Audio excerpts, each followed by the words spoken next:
नमस्कार।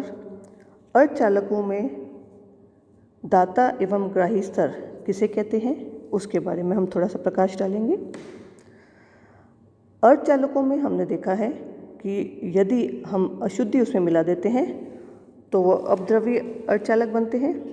अपद्रव्य अर्धचालक के कारण दो प्रकार के स्तर उत्पन्न होते हैं। वो दो प्रकार के स्तर हैं, दाता स्तर एवं ग्राही स्तर। अंग्रेजी में हम इनको डोनर और एक्सेप्टर लेवल कहते हैं।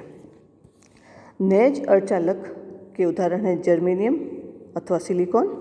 हम जानते हैं कि ये चतुसंयोजी होते हैं। ये चौथे ग्रुप में पाए जाते हैं, जो कि आवर्त सारणी है पीरियोडिक टेबल के चौथे ग्रुप में पाए जाते हैं। इस क्रिस्टल में यदि हम पंच संयोजी तत्व को अशुद्धि के रूप में मिलाते हैं तो जो पदार्थ बनता है उसे हम दाता प्रकार या डोनर टाइप या एन प्रकार का अपद्रव्य अर्धचालक कहते हैं। इस प्रकार यदि चतुर्संयोजी तत्व के साथ त्रिसंयोजी तत्व को अशुद्धि के रूप में मिलाया जाता है तो ग्राही प्रकार या पी प्रकार का अपद्रव्य अर्धचालक बनता है। अशुद्धि की मात्रा साधारणतया अत्यंत कम होती है।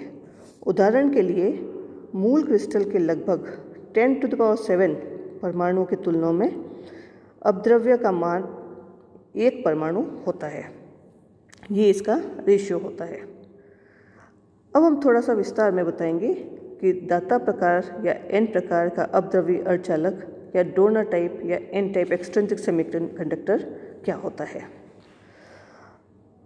चतुर्संयोजी जर्मेनियम में हम पंच संयोजी आर्सेनिक, ये एक उदाहरण है, फिफ्थ पीरियोडिक टेबल के 5th ग्रुप का एलिमेंट आर्सेनिक, इसको अत्यल्प मात्रा की अशुद्धि में मिलाया जाता है। जर्मेनियम की तुलना में आर्सेनिक अति अल्प होने के कारण प्रत्येक आर्सेनिक परमाणु अपने चारों ओर से जर्मेनियम परमाणुओं द्वारा घिरा हुआ होता है, जैसे कि हमने चित्र में दर्शाया है। आर्सेनिक के बाहरी कक्ष में 5 इलेक्ट्रॉन होते हैं। इस आर्सेनिक परमाणुओं के 4 निकटतम प्रतिवेशी जर्मेनियम के एक इलेक्ट्रॉन आर्सेनिक के 4 इलेक्ट्रॉनों के साथ सहसंयोजी आबद्ध बनाकर स्थायित्व प्राप्त कर लेंगे। लेकिन इस क्रिया में अब आर्सेनिक के पास कुल 9 इलेक्ट्रॉन हो जाएंगे, 8 सहसंयोजी आबंध में तथा 1 बाहर। यह बाहरी इलेक्ट्रॉन आर्सेनिक के कक्ष में तो होगा, लेकिन चूंकि इसके अलावा ही आर्सेनिक अपने अष्टक पूरा कर चुका होता है, अतः यह इलेक्ट्रॉन इस आर्सेनिक परमाणु के साथ परिबद्ध नहीं हो पाएगा। अतः थोड़ी ऊष्मीय ऊर्जा प्राप्त होते ही यह किसी और कक्ष में चला जाएगा। इस प्रकार एक आर्सेनिक परमाणु के द्वारा एक गतिमान इलेक्ट्रॉन की अशुद्धि हो जाती है, एक गतिमान इलेक्ट्रॉन की वृद्धि हो जाती है।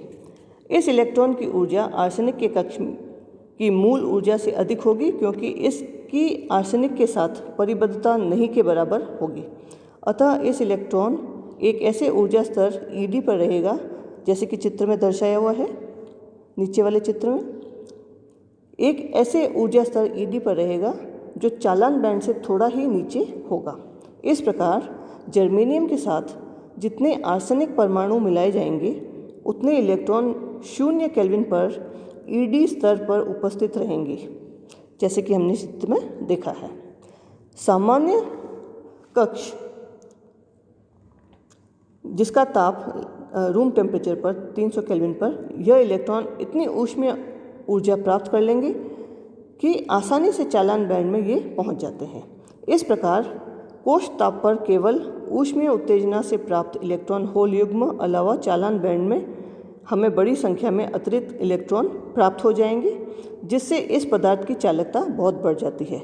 नेज अर्धचालक में हमने देखा कि ऊष्मीय ताप के कारण इलेक्ट्रॉन चालन बैंड में आने में संभव नहीं हो पाता है।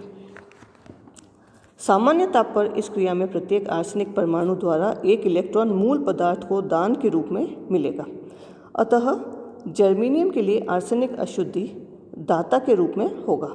इस प्रकार दाता अशुद्धि मिलाकर प्राप्त अपद्रव्य अर्धचालक दाता प्रकार कहलाएगा।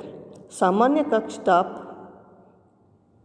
पर दान में पाए गए इलेक्ट्रॉन चालन बैंड में होंगे, जिनसे चालकता अधिक हो जाएगी। परिणाम स्वरूप प्राप्त क्रिस्टल में ऋण आवेश वाहक नेगेटिव चार्ज कैरियर, जिसे हम अंग्रेजी में कहते हैं, का आधिक्य होगा, क्योंकि इस कारण इस क्रिस्टल में एन प्रकार या एन टाइप की अपद्रव्यीय अर्धचालक हो जाएगी। दाता प्रकार की अशुद्धि को जर्मेनियम के साथ मिलाने पर वर्जित ऊर्जा अंतराल के अंदर EC के स्तर के नीचे एक अतिरिक्त इलेक्ट्रॉन स्तर ED प्राप्त हो जाएगा, जैसे कि हमने चित्र में पहले ही समझा हुआ है। 0 केल्विन पर ED स्तर में इलेक्ट्रॉन होंगे जो चालन बैंड में नीचे होने के कारण चालकता पर प्रभाव नहीं डाल पाएंगे, लेकिन ताप वृद्धि होने पर यह ED स्तर दाता बन जाएंगे एवं चालन बैंड को इलेक्ट्रॉन दान में दे देगा। अतः ED स्तर को हम दाता स्तर या डोनर लेवल कहते हैं। इस तथ्य की भौतिक सार्थकता यह है कि 0 केल्विन पर अतिरिक्त इलेक्ट्रॉन आर्सेनिक परमाणु के बाहरी कक्ष में नवे इलेक्ट्रॉन के रूप में परिबद्ध रहेगा। परिबद्धता अत्यंत क्षीण होगी, क्योंकि आर्सेनिक परमाणु पहले ही अष्टक पूर्ण कर चुका होता है। अतः सामान्य ताप पर यह इलेक्ट्रॉन पर्याप्त ऊष्मीय ऊर्जा प्राप्त कर लेगा, जिससे ठोस के अंदर मुक्त विचरण कर सकेगा। अतः N प्रकार के अर्धचालक में इलेक्ट्रॉन घनत्व होल से काफ़ी अधिक होगा एवं साथ ही नेज अर्धचालक के इलेक्ट्रॉन घनत्व से भी काफ़ी अधिक होगा, यानी कि N0 is very much greater than P0 एवं N0 is very much greater than Ni। ये हमने बात करी N प्रकार के अपद्रव्यीय अर्धचालकों के बारे में। अब हम ग्राही प्रकार के अर्धचालक या अपद्रव्यीय अर्धचालक किस प्रकार के होते हैं उसके बारे में हम बात करेंगे। अंग्रेजी में हम इनको एक्सेप्टर या P टाइप एक्सट्रिंसिक सेमीकंडक्टर कैसे होते हैं उसके बारे में हम बात करेंगे।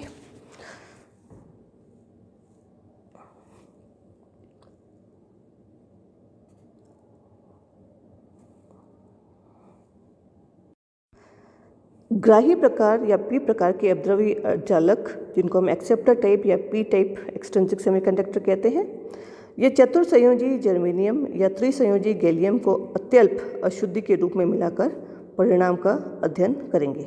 अशुद्धि की मात्रा अत्यल्प होने के कारण प्रत्येक गैलियम परमाणु अपने चारों ओर से जर्मेनियम परमाणुओं द्वारा घिरा हुआ होगा। गैलियम के बाहरी कक्ष में 3 इलेक्ट्रॉन हैं। इस गैलियम परमाणु के 3 इलेक्ट्रॉन निकटतम जर्मेनियम के 3 इलेक्ट्रॉनों के साथ सहसंयोजी आबद्ध बनाकर स्थायित्व प्राप्त कर लेंगे, लेकिन चतुर्थ बंधन के लिए 1 इलेक्ट्रॉन की कमी होगी। इससे गैलियम परमाणु स्वयं तथा एक निकटतम प्रतिवेशी जर्मेनियम परमाणु स्थायित्व प्राप्त कर सकेंगे।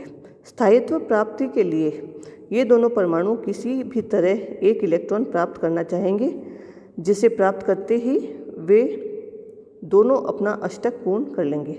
अष्टक पूर्ति हेतु 1 इलेक्ट्रॉन की कमी का अर्थ है समान मात्रा का धनात्मक आवेश, अर्थात यह इलेक्ट्रॉन की कमी एक होल की भांति होगी, जिसमें 1 इलेक्ट्रॉन बैठ जाने के कारण अष्टक पूर्ति हो जाएगी।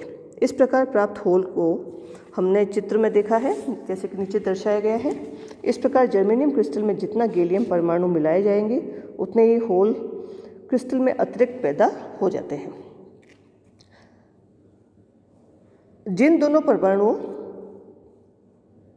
को स्थायित्व प्राप्ति नहीं हुई, उनकी स्थायित्व प्राप्ति की इच्छा इतनी प्रबल होगी कि किसी भी संयोजकता इलेक्ट्रॉन को थोड़ी ऊर्जा मिलते ही वह खींचकर इस होल में आकर बैठ जाएगा।